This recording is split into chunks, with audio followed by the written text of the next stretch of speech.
Thumbnail বা ক্যাপশনে যে ব্যাপারটা দেখছেন সেটা অনেকটা চমক জায়গা নিয়ে। সবাই একটা জায়গায় আমরা চমক এক্সপেক্ট করছিলাম, একটা ব্যাপার নিয়ে সবার আগ্রহ প্রচন্ড। বাংলাদেশের সাবেক ক্যাপ্টেন এবং তার ক্যাপ্টেন্সি ছাড়াটাও ছিল আসলে অনেকটা ঘটনা প্রবাহের প্রেক্ষিতে চান্ডিকা হাথুরু সিং তার লাইফটাকে অতিষ্ঠ করে দিয়েছিলেন। তামিম ইকবাল খানের কথা বলছি। তাকে নিয়ে সবার প্রত্যাশা এই মুহূর্তে যে জায়গাটায় নিবদ্ধ সেটা হচ্ছে যে তিনি জাতীয় দলে কবে কামব্যাক করবেন। চান্ডিকা হাথুরু সিং এর চাকরি যায় যায় অবস্থা, ক্রিকেটার থেকে লাথিলুথিও মারেন ফুটবল মনে করে, এবং তিনি টিকছেন না এটা মোটামুটি নিশ্চিত আমি বলতে পারি আপনাদেরকে। এবং যদি শেষ পর্যন্ত চ্যাম্পিয়ন্স ট্রফি পর্যন্ত টিকেও যায় তাহলে আসলে এরকম একজন কোচকে টিকানোটা কতটুকু যৌক্তিক হবে সেই ব্যাপারে আমি হয়তো আমার সবচেয়ে বড় ব্রেকিং নিউজটা দিব। তার যে প্রমাণ রয়েছে লাথি মারা সেটা হয়তো আমি তখন ওপেন করে দিব, সেটা পরের আলোচনা। তিনি টিকছেন না। বাংলাদেশ দলের সবচেয়ে ক্রাইসিস হয়েছে তামিম ইকবালের যে সময়টায়, এই সময়ে নাজমুল হাসান পাপন প্রেসিডেন্টের দায়িত্বে ছিলেন। সেই সময়টায় নাজমুল হাসান পাপন এখন দায়িত্বে নেই, অপারেশনস চেঞ্জ হয়ে গেছে। So he is coming back এবং সাকিব আল হাসানকে নিয়ে টুকটাক দ্বন্দ্বকে যারা তামিম ইকবালের ফেরার কারণ হিসেবে অভিহিত করেন সেই সাকিব আল হাসানও ব্যাক ফুটে। সো আমরা সবাই আসলে মালা গাঁথার চেষ্টা করেছি ফুলে ফুলে জড়িয়ে যে তামিম হয়তো জাতীয় দলে কামব্যাক করছেন এবং চ্যাম্পিয়ন্স ট্রফি খেলবেন। এটা খুবই অযৌক্তিক না, খুবই যৌক্তিক।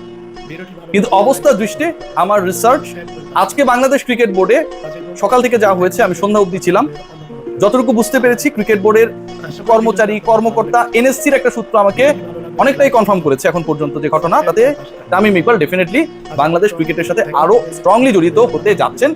এবং সেই রোলটা কি হতে যাচ্ছে সেটা তামিমের ব্যাপারে অন্য কারো স্টেটমেন্টের থেকে ভিন্ন একটা ঘটনা অনেক বেশি পরিষ্কার করে দিয়েছে।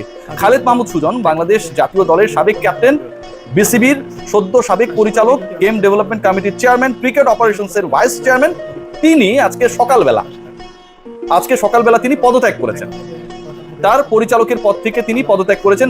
বাংলাদেশ ক্রিকেট বোর্ডের পরিচালক হিসেবে খালেদ মাহমুদ সুজন এখন একটা সাবেক নাম। সাবেক নাম যখন বলছি ঠিক তখন আরেকটা সাবেক শব্দ বলতেই হচ্ছে। মানে খালেদ মাহমুদ সুজন আসলে কোন ক্যাটাগরিতে পরিচালক হয়েছেন? পরিচালক হবার তো ক্যাটাগরি অনেকগুলো, মিলিয়ে নিন। ক্লাব ক্যাটাগরি, জেলা ও বিভাগ ক্যাটাগরি, সাবেক অধিনায়ক ক্যাটাগরি, এনএসসি ক্যাটাগরি। এই যে আমি ক্যাটাগরিগুলোর কথা বললাম, এই ক্যাটাগরি মিলে 25 পরিচালক। সাবেক অধিনায়ক ক্যাটাগরিতে একজনই বাংলাদেশ ক্রিকেট বোর্ডের পরিচালক হতে পারেন, একটাই কোটা, এবং সেই কোটায় খালেদ মাহমুদ সুজন 2013 সাল থেকে এখন পর্যন্ত পরিচালক নির্বাচন করে পরিচালক হয়েছে। তিনি যখন পদত্যাগ করেছেন, ব্যক্তিগত কারণের কথা বলেছেন, ব্যক্তিগত কারণে হুট করে খালেদ মাহমুদ সুজনের খারাপ লাগা শুরু হয়ে গেল এবং তিনি পদত্যাগ করলেন, এটা বিশ্বাসযোগ্য না, একদমই বিশ্বাসযোগ্য না। একটা ব্যাপার রয়েছে ভেতরে, যে ব্যাপারটা এখন ক্লিয়ার না, হয়তো আমরা পরবর্তীতে জানতে পারবো, সেটা যেটাই হোক না কেন। কদিন আগেও তিনি পূর্বাঞ্চলের মাঠে বিসিবি প্রেসিডেন্ট ফারুক আহমেদের সাথে, আমাদের গাকসি প্রেসিডেন্ট ফারুক আহমেদের সাথে হাস্যোজ্জ্বল ছবিতে আমরা তাকে দেখেছি একসাথে। নাজমুল আবেদিন ফাহিমের সাথে তিনি খুব অ্যাক্টিভ ছিলেন। হুট করে তিনি কেন ব্যক্তিগত কারণে পদত্যাগ করবেন? এটা তো কোনো কারণ নেই। তিনি অসুস্থ হতে পারেন, তার পরিবারের লোকজনের কোনো সমস্যা থাকতে পারে, সেরকম কোনো ঘটনা না, তার মানে একটা কারণ রয়েছে। কারণ যেটাই হোক, সেটার থেকে বড় ইস্যু যেটা, একজন সাবেক ক্যাপ্টেন ক্যাটাগরিতে যিনি বোর্ড পরিচালক হয়েছেন, তার জায়গায় এটা স্পষ্ট বাংলাদেশ ক্রিকেট বোর্ড একজন সাবেক ক্যাপ্টেনকে দিয়ে রিপ্লেস করতে চাইছে, এবং সাবেক একজন ক্যাপ্টেনকে দিয়ে খালেদ মাহমুদ সুজনের পরিচালকের জায়গাটাতে রিপ্লেস করতে চাইছে। এটা আরো বেশি পরিষ্কার হয় কারণ অন্য কোনো ক্যাটাগরি থেকে আমরা রিসেন্ট পাস্টে গত কয়েকদিনে কিন্তু কাউকে পদত্যাগ করতে দেখি নাই। সেই সাবেক ক্যাপ্টেনকে হতে পারে আপনাদের আলোচনা আমিনুল ইসলাম বুলবুল, তিনি আগ্রহী না বোর্ড পরিচালক হতে, অন্য ভূমিকা আসতে আগ্রহী।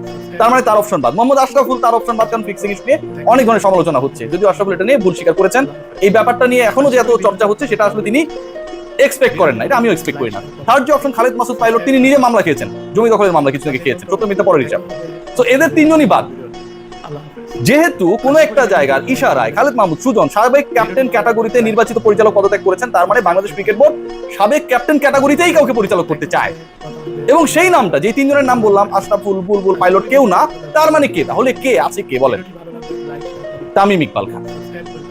আমি মোটামুটি আমার যে সূত্রগুলো আমি মেলানোর চেষ্টা করেছি, Tamim Iqbal Khan is going to be Bangladesh cricket board director shortly. খুব দ্রুত সময়ের মধ্যে তামিম ইকবাল খান বাংলাদেশ ক্রিকেট বোর্ডের ডিরেক্টর হতে যাচ্ছেন, এবং খালেদ মাহমুদ সুজন পদত্যাগ করার কারণে বাংলাদেশ ক্রিকেট বোর্ডের তামিমকে পরিচালক হিসেবে পরিচালনা পর্ষদে ঢুকানোটা খুব সহজ হয়ে গেছে। ধরুন ক্লাব ক্যাটাগরি কেউ যদি পদত্যাগ করতো, সেটা বাংলাদেশ ক্রিকেট বোর্ডের জন্য ওই জায়গা থেকে তামিমকে পরিচালক বানানো খুব একটা সহজ হতো না, কারণ যে ক্লাব ক্যাটাগরি থেকে পরিচালক পদ থেকে পদত্যাগ করবেন, ধরে নিলাম যেই হোক সে তো ওই ক্লাবের কাউন্সিলর থাকছেন, ভোটার থাকছেন। সো তামিমকে যদি তার জায়গায় ঢুকাইতে হয়, মিস্টার এক্স এর জায়গায়, যিনি ক্লাব ক্যাটাগরি থেকে পদত্যাগ করে বিশ্রামে চলে গেছেন, তাহলে তামিমকে তো কাউন্সিলর বানাতে হবে আগে ক্লাবের, ওই জায়গাটা তো ভ্যাকেন্ট না। কিন্তু যখন কেউ সাবেক অধিনায়ক ক্যাটাগরি থেকে পদত্যাগ করবেন, সেটা বিসিবির জন্য ইজি। কেন? কারণ সাবেক অধিনায়ক ক্যাটাগরিতে যারা কাউন্সিলর, সেই কাউন্সিলররা nominated by Bangladesh cricket board. Bangladesh cricket board সাবেক অধিনায়ক ক্যাটাগরিতে 6-7 জন 8 জন 10 জন যে কাউন্সিলর থাকেন, হীরাভাই ছিলেন এক সময়, বুলবুল ভাই আগে ছিলেন, এখন তাকে রাখা হয়নি লাস্ট টার্মে, এটা পুরোটাই কন্ট্রোল করে, মেইনটেইন করে, নমিনেশন দেয় বাংলাদেশ ক্রিকেট বোর্ড।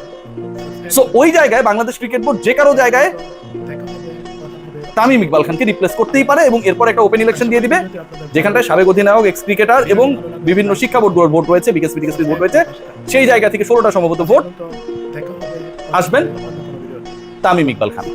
কথা যেটা হচ্ছে সেটা হচ্ছে তামিম ইকবাল আসলে কোন রোলে আসবেন। বাংলাদেশ ক্রিকেট বোর্ডের পরিচালক হওয়ার জন্য তো নিশ্চয়ই তামিম ইকবাল খান আসবেন না।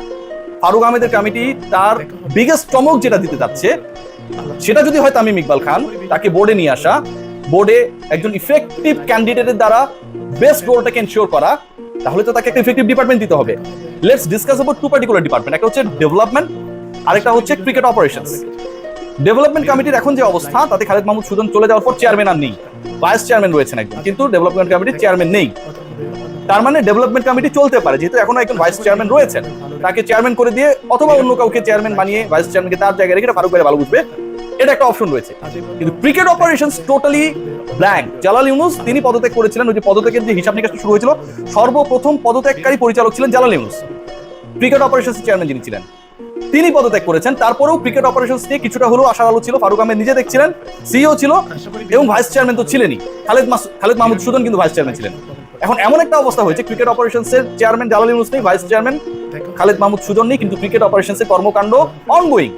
বাংলাদেশের ট্যুর হচ্ছে, ন্যাশনাল টিম সিলেকশন হচ্ছে, ক্রিকেটারদের পাওনাদি বেতনাদি এসব নিয়ে প্রসেস রয়েছে, উইমেন ওয়ার্ল্ড কাপ হচ্ছে সামনে, সেটাও কোনো না কোনো ভাবে অপারেশনসের সাথে, যদিও উইমেন আলাদা লিঙ্কড আপ, কোচ নিয়োগ দেওয়া হবে, কোচের চাকরি চলে যাবে সামনে, এই পুরো প্রক্রিয়াটা হচ্ছে কিন্তু ক্রিকেট অপারেশনস কেন্দ্রিক।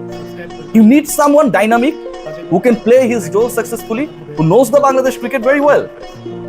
ওই জায়গাটায় আমার কাছে যতটুকু মনে হয় Tamim Iqbal is going to take over the responsibility of cric ops, যেখানটার চেয়ারম্যান এবং ভাইস চেয়ারম্যানের দায়িত্বে ছিলেন জালাল ইউনুস এবং খালেদ মাহমুদ সুজন। যে ভ্যাকুয়ামটা তৈরি হয়েছে সেই জায়গাটায় তামিম ইকবালকে ঢোকানোর একটা পরিকল্পনা থেকেই খালেদ মাহমুদ সুজনের পদত্যাগ, এবং যেহেতু খালেদ মাহমুদ সুজন পদত্যাগ করেছেন, সাবেক অধিনায়ক ক্যাটাগরিতে একজন ডিরেক্টর বিসিবি চাইলে এখন নিতেই পারবে, এত সহজেই নিতে পারবে যে ওই পার্টিকুলার ক্যান্ডিডেট যদি কাউন্সিলর নাও হয়, তাও তাকে কাউন্সিলর বানাটাও বিসিবির জন্য খুব কঠিন কাজটা, কারণ সাবেক অধিনায়ক ক্যাটাগরিতে যে কজন কাউন্সিলর রয়েছে, ভোটার রয়েছে, সেই নমিনেশনটা বাংলাদেশ ক্রিকেট বোর্ডই দেয়, অন্য কেউ দেয় না। So it's very easy for Tamim Iqbal to enter into the board. Let's see what happens. But the information I have till now, Tamim Iqbal is going to be the part of Bangladesh Cricket Board as a director.